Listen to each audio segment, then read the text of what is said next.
बहू और बेटी का रक्षाबंधन। नीलम, कहाँ पर हो तुम? देखो मैं आ गया।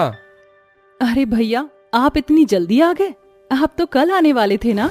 हाँ, लेकिन आज रक्षाबंधन है इसलिए मैं आज ही आ गया।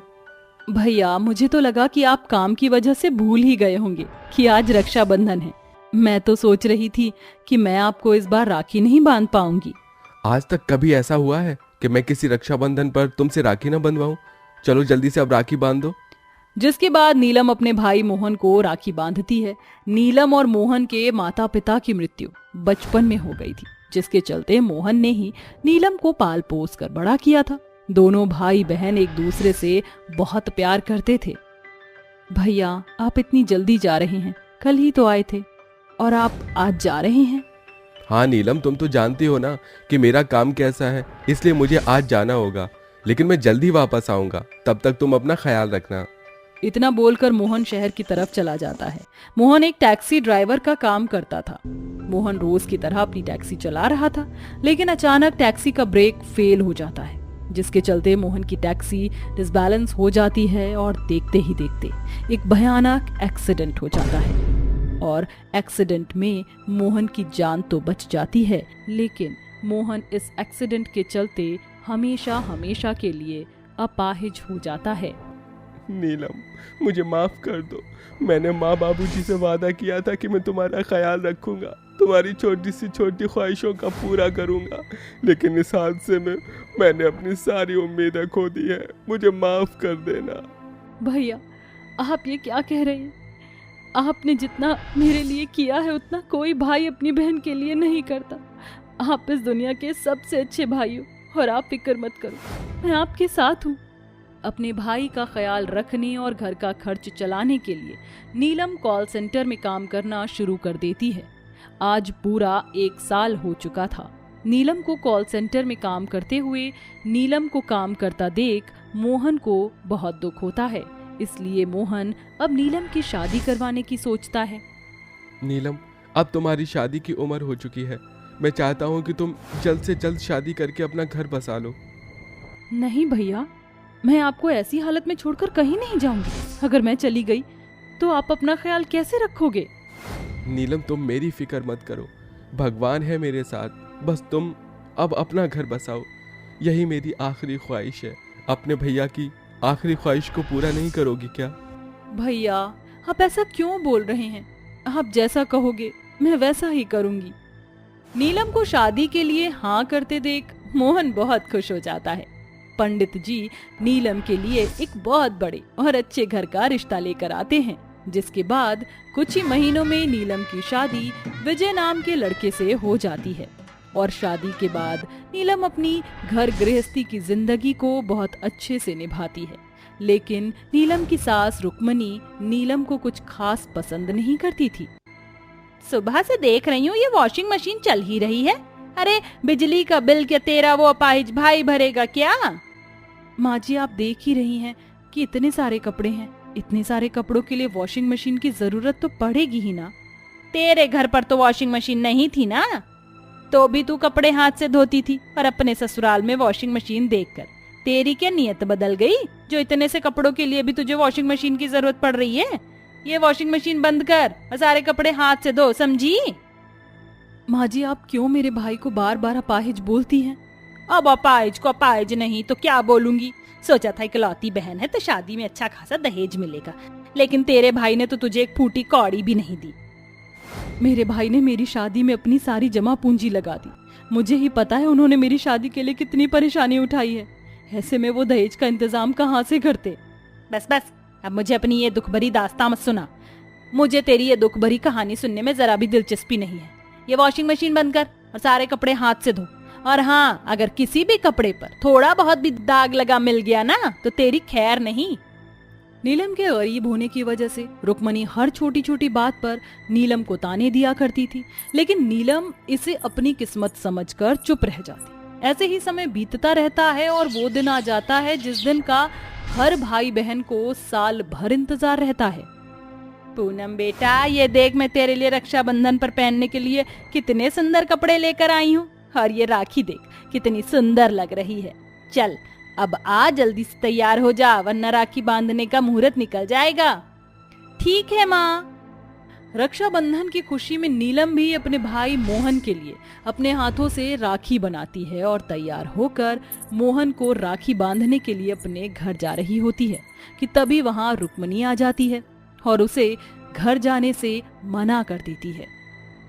लेकिन क्यों माँ जी, आज तो रक्षाबंधन है ना, आज तो मैं अपने भाई को राखी बांधने के लिए घर जा सकती हूँ। अगर तू अपने भाई को राखी बांधने के लिए अपने मायके जाएगी तो घर के काम कौन करेगा? आज सिर्फ तेरा ही रक्षाबंधन नहीं है, पूनम और विजय का भी है, और घर में मेहमान भी आएंगे, उन सबका ख्याल कौन रखेगा? अगर तुझे अपने भाई को राखी बांधनी है तो तू अपने भाई को यहीं बुला ले, लेकिन तू अपने मायके नहीं जाएगी।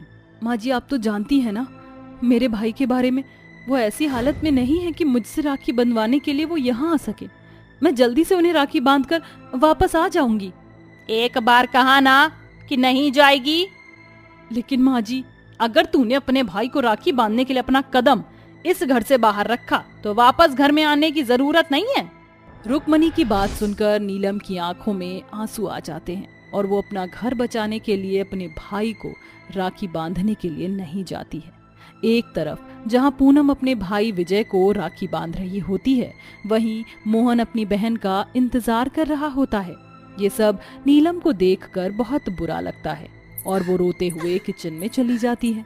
मोहन से अब अपनी बहन का और इंतजार नहीं हो रहा था, जिसके चलते मोहन व्हीलचेयर पर खुद ही अपनी बहन के ससुराल आ जाता है और मोहन को देखकर नीलम की आंसू रोके नहीं रुकते हैं। अरे पगली, इसमें रोने की क्या जरूरत है? तू अपने भाई को राखी बांधने के लिए नहीं आई तो क्या हुआ, मैं आ गया ना। ला, अब जल्दी से राखी बांध दे। नीलम जल्दी से अपने भाई मोहन को राखी बांधती है और रक्षाबंधन का त्योहार मनाती है। नीलम के साथ साथ उसका पूरा ससुराल भी वहीं मौजूद होता है। नीलम की सास रुक्मणी आराम से सोफे पर बैठी होती है कि तभी मोहन की नजर रुक्मणी के सर के ऊपर लगे झूमर पर पड़ती है, जहां वो देखता है कि झूमर गिरने वाला है, जिसे देखकर वो अपनी व्हीलचेयर को जल्दी से रुक्मणी के पास ले जाता है और उसे सोफे से धक्का दे देता है, जिसमें रुक्मणी की जान तो बच जाती है, लेकिन मोहन को झूमर की वजह से काफी चोट लगती है, जिसे देख सारा परिवार मोहन को हॉस्पिटल लेकर जाता है। डॉक्टर, मेरे भैया ठीक तो है ना? घबराने की कोई बात नहीं है, अब आपके भाई ठीक है, आप चाहे तो उनसे मिल सकती हैं।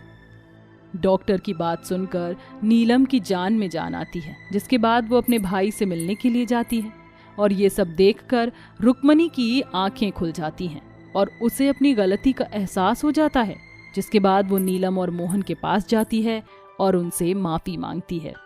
मोहन, नीलम, मैं तुम दोनों की गुनहगार हूँ, मुझे माफ कर दो बच्चों। रक्षाबंधन के त्योहार पर मैंने एक बहन को उसके भाई के पास जाने से मना कर दिया, इसलिए मुझे मेरे किए का फल मिला। लेकिन मोहन ने अपने बारे में बिना कुछ सोचे समझे मेरी जान बचाई। भगवान के लिए मुझे माफ कर दो।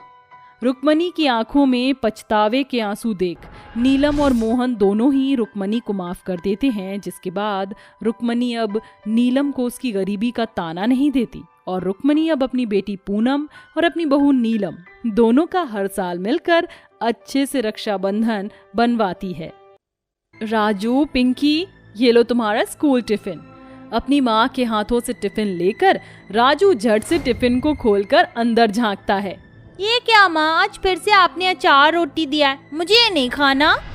अच्छा, तो फिर क्या खाना है मेरे राजू को?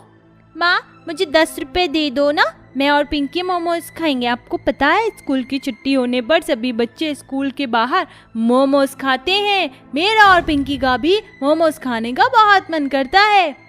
हाँ माँ, 10 रुपए दे दो ना, हमें भी मोमोज खाना है। अपने गरीब मासूम बच्चों की आंखों में मोमोज खाने की ललक को देखकर आरती की आंखें छलछला जाती हैं। अब मैं तुम्हें कैसे बताऊं मेरे बच्चों कि तुम्हारी इस माँ के पास तुम्हें देने को 10 रुपए भी नहीं है। एक बार फिर पिंकी उम्मीद लिए अपनी माँ का आंचल खींचते हुए कहती है, माँ 10 रुपए दो ना। इतने में आरती की सास गंगा वहां आकर अपनी साड़ी के फटे आंचल से राजू और पिंकी को 2 रुपए देती है। राजू, ये लो 2 रुपए तुम्हारे और पिंकी 2 रुपए तुम्हारे। शुक्रिया दादी माँ। चल पिंकी, हम इससे खट्टा मीठा चूरन खरीद कर खाएंगे। जैसे तैसे गंगा उन मासूम बच्चों के मन की मोमोज खाने की इच्छा को बदल देती है। तभी देर दोपहर पसीने से थका हारा राजेश घर आता है। अजी, आ गए आप? हाँ राजू की माँ, ये लो, आज दिन भर में सिर्फ 100 रुपए ही कमाया है। एक गरीब को रोजी रोटी कमाने के लिए क्या कुछ नहीं करना पड़ता, और गृहस्थी चलाने के लिए गरीब राजेश भी दिन भर कड़ी धूप में सड़कों पर भूखे प्यासे रिक्शा चलाया करता था। और कमाए गए 100 रुपए से आरती थोड़े चावल खरीदकर बचे खुचे पैसे से सब्जी खरीदने बाजार आती है। ये ताजी कच्ची तोरी 40 रुपए किलो, ये मलाई कोफ्ते वाली लौकी 40 से भरो भैया, ये पहाड़ी आलू 30 रुपए किलो, ये लो भैया बंद गोभी 10 रुपए किलो, बनाओ मंचूरियन और मोमोज, सब्जी वाला 10 रुपए किलो। बंद गोभी यहीं ले लेती हूँ, बच्चों के लिए मोमोज भी बना दूंगी और सब्जी का इंतजाम भी हो जाएगा। आरती बंद गोभी और मोमोज बनाने का सामान खरीद कर घर आती है और मोमोज बनाकर घर आ जाने पर गर्मा गर्म मोमोज राजू और पिंकी को परोसती है। ये लो बच्चों, देखो तुम्हारी माँ ने तुम्हारे लिए क्या बनाए हैं। अरे वाह माँ, आपने हमारे लिए मोमोज बनाए हैं। चल पिंकी, मोमोज खाते हैं। अरे वाह माँ, आपने कितने तीखे और टेस्टी मोमोज बनाए हैं, खाकर मजा आ गया। मुझे तो सबसे टेस्टी ये मोमोज की तीखी चटनी लगी है। राजू, ये मोमोज की चटनी मैंने नहीं, दादी माँ ने बनाई है। माँ, मैं एक बात कहूँ, आप और दादी माँ मोमोज का स्टॉल लगा लो, क्योंकि आप दोनों बहुत ही टेस्टी और तीखे मोमोज बनाती हो। माँ जी, राजू ठीक कह रहा है, क्यों ना हम दोनों सास बहू साथ मिलकर मोमोज का ठेला लगाएं। इससे हम भी 2 पैसे कमा पाएंगे और घर चलाने में राजेश जी की मदद कर पाएंगे। ठीक है बहू, तो हम कल से मोमोज बनाना शुरू करेंगे। आरती फिर से बाजार जाती है और बचे हुए सभी बंद गोभी और मोमोज का बाकी का सारा सामान खरीद कर घर ले आती है। और अगले दिन दोनों सास बहू तड़के सुबह उठकर ही मोमोज बनाना शुरू कर देती हैं। बहू, ये ले, इस मैदे को अच्छे से मलना और जब मैदा मुलायम हो जाए तो इसे थोड़ी देर खमीर होने के लिए रख देना। इतने में मसाले के लिए बंद गोभी घिसती हूँ। जी माँ जी। इस तरह से दोनों सास बहू आपस में काम बांट लेती हैं और गंगा बड़ी ही बारीकी से बंद गोभी घिसकर खड़े मिर्च मसालों का दरदरा बनाकर मोमोज में भरने के लिए मसाले बनाकर तैयार कर लेती हैं। और कुछ ही देर में दोनों सास बहू ढेर सारे मोमोज बनाकर उन्हें बर्तन में भर लेती हैं। माँ जी, हमने मोमोज बना तो लिए, मगर हम इसे बेचेंगे कहाँ, क्योंकि हमारे पास ना तो कोई ठेला है और ना ही कोई ठेहिया। हाँ बहू, अगर हम बाजार में जाकर ये मोमोज बेचेंगे तो पुलिस वाले पहले ही पैसे ऐंठने आ जाएंगे, इसलिए हम आज मोमोज फुटपाथ के किनारे बेचेंगे। फिर दोनों सास बहू बनाए हुए मोमोज लेकर सड़क के फुटपाथ पर चली जाती हैं, जहां उन्हें फुटपाथ के सड़क किनारे एक खाली स्टॉल नजर आता है, जहां पर दोनों सास बहू मोमोज बेचने लगती हैं। मोमोज खा लो, मोमोज, सास बहू के तीखे स्वादिष्ट मोमोज। हवाओ प्यारे प्यारे लोगों, खाओ सस्ते और स्वादिष्ट तीखे मोमोज, सिर्फ 10 रुपए प्लेट। तभी वहां सड़क से गुजर रहे 2 लड़के राहुल और संजय उन गरीब सास बहू के मोमोज खाने आते हैं। आंटी जी, एक प्लेट मोमोज कितने के हैं? 10 रुपए प्लेट है बेटा। ठीक है, तो फिर 2 प्लेट मोमोज लगा दीजिए, 1 प्लेट मेरे लिए और 1 प्लेट मेरे दोस्त के लिए। इतने में राहुल संजय को रोकते हुए कहता है, संजय पहले 1 प्लेट ही मोमोज ले, कहीं ऐसा ना हो कि इन सास बहू के बनाए मोमोज भी बाकियों की तरह कच्चे पक्के हों। ठीक है आंटी जी, पहले 1 प्लेट मोमोज ही लगाइए। गंगा जल्दी से उन्हें 1 प्लेट गर्मा गर्म मोमोज और चटनी खाने को दे देती है और उन सास बहू के तीखे मोमोज दोनों को बहुत पसंद आते हैं। यार संजय, मैं तो इन सास बहू के स्पाइसी मोमोज का जबड़ा फैन हो गया हूँ, मैं तो अभी और मोमोज खाऊंगा। आंटी जी, ऐसा करो 2 प्लेट तीखे मोमोज और दे दो। अगर इस बार अलग अलग देना, वरना ये भुक्कड़ मेरे हिस्से के मोमोज भी अकेले लपेट जाएंगे। ये सुनकर आरती और गंगा हंस पड़ी, जिसके बाद राहुल और संजय 3 से 4 प्लेट तीखे मोमोज और खा जाते हैं। और उनके जाने के बाद और भी लोग सास बहू के तीखे मोमोज खाने वहाँ आते हैं। और शुरुआत के दिनों में तो दोनों सास बहू 1 प्लेट मोमोज 10 रुपए में ग्राहकों को देती हैं, जिससे हर दिन उनके बनाए तीखे मोमोज की बिक्री तेजी से बढ़ने लगती है। माँ जी, हम दोनों सास बहू के तीखे मोमोज लोगों को खाने में खूब पसंद आ रहे हैं, इसीलिए अब हमें मोमोज बनाने का सामान खपत और भी ज्यादा बढ़ानी होगी।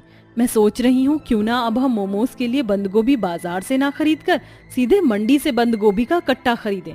इससे हमें मंडी से एकदम ताजी बंद गोभी मिलेगी और उससे हमारे बनाए तीखे मोमोज का स्वाद और भी ज्यादा निखरेगा। ठीक है बहू। अब दोनों सास बहू सब्जी मंडी से ही खरीदारी शुरू कर देती हैं और मोमोज बनाकर बेचते बेचते वक्त गुजरता जाता है, जिसके साथ दोनों सास बहू के तीखे मोमोज का स्वाद लोगों की जुबान पर इस कदर चढ़ जाता है कि जो कोई भी उनके ठेले पर एक बार मोमोज खाने आता वो बार बार वहां आता। फिर एक दिन एक बड़ी सी गाड़ी उस गरीब सास बहू के मोमोज के ठेले के आगे रुकती है और अंदर से पल्लवी और मोना नाम की 2 अमीरजादी लड़कियां उतरती हैं। चल मोना, वहाँ चलकर मोमोज खाते हैं। पल्लवी, तेरा दिमाग तो ठीक है, हम उस ठेले पर जाकर मोमोज खाएंगे। तुझे पता भी है उस ठेले पर न जाने कहां कहां से गए गुजरे गरीब आकर मोमोज खाते हैं। ये ठेले वाली सस्ती चीज और फुटपाथ जैसी जगह गरीबों के लिए बनी है, ना कि हम जैसे अमीरों के लिए। हमारे लिए KFC, मैकडॉनल्ड्स जैसे महंगे रेस्टोरेंट बने हैं। मोना, हमें कोई हक नहीं किसी गरीब के बारे में ऐसा कहने की, क्योंकि हर किसी की जिंदगी में अपनी मजबूरी होती है। मुझे तो उन सास बहू के बनाए मोमोज से बहुत अच्छी खुशबू आ रही है। मैं तो खाऊंगी और तुझे भी मेरे साथ खाना होगा। चल मेरे साथ। ऐसा कहकर पल्लवी मोना का हाथ खींचकर उसे वहां लाती है। सुनिए जरा, 2 प्लेट मोमोज दीजिए।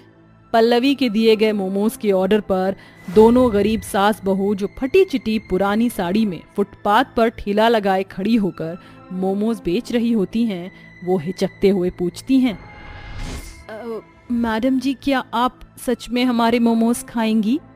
हाँ बिल्कुल, अब जल्दी से 2 प्लेट मोमोज दीजिए। ठहरो जरा, और मुझे पहले ये बताओ, कहीं तुम दोनों सास बहू कल के बचे बासी मोमोज तो नहीं बेच रही हो? मोना, ये तो क्या बोल रही है? पल्लवी, तुझे नहीं पता, मगर मैं इन जैसे गरीबों को अच्छी तरीके से जानती हूँ। ये सड़े गले चीजों का इस्तेमाल करके ये सब बनाते हैं, तभी तो सस्ते में बेचते हैं। ये सुनकर दोनों सास बहू की आंखों में आंसू आ जाते हैं और गंगा हाथ जोड़कर कहती है, मैडम जी, आप हम गरीब सास बहू को गलत समझ रही हैं। अगर हमें घपलेबाजी और घोटाले की कमाई खानी होती तो हम गरीब ना होते। एक गरीब जिंदगी भर हड्डियां गलाकर रोजी रोटी कमाकर खाना पसंद करता है, मगर अपनी खुददारी किसी कीमत पर नहीं बेचता। आरती की गरीब सास की कही गई बातें घमंडी अमीरजादी मोना की आंखें खोल देती है। तभी आरती उन्हें मोमोज देती है। एक गरीब के बनाए मोमोज का अनोखा स्वाद चखकर मोना कहती है, माँ जी, मुझे माफ कर दीजिए, आप दोनों ने सच में बहुत स्वादिष्ट, तीखे और टेस्टी मोमोज बनाए हैं। अब मैं हमेशा आपके यहाँ ही मोमोज खाने आऊंगी, वो भी अपने सारे फ्रेंड्स के साथ। उस दिन से गरीब के साथ साथ अमीर लोग भी उन दोनों सास बहू के मोमोज खाने के लिए उनके ठेले पर आने लगे, क्योंकि ये गंगा और आरती के तीखे मोमोज का जादू था, जिसने कुछ ही समय में बड़े स्तर पर मोमोज के स्वाद से लोगों का दिल जीत लिया था। और अब सास बहू को मोमोज बेचकर खूब आमदनी होने लगी और उस कमाए गए पैसों से वो अपने परिवार के लिए एक पक्का और बड़ा घर बनाकर खुशी खुशी रहने लगती हैं। वहीं अब राजू और पिंकी को भी किसी भी चीज के लिए तरसना नहीं पड़ता था।